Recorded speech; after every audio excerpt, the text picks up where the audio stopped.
Hello and welcome to Instant Node. Today in this video, I am going to tell you how to make RedNote account private. So let's get started with the video. Once you launch the application, this will be the home page.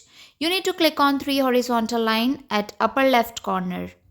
Here you will get an option of settings. Click on settings and after that you need to click on privacy settings.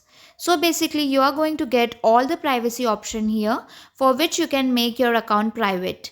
As we have the option of making account private on Instagram as well as other social sites, same we have here the option which is known as protection mode.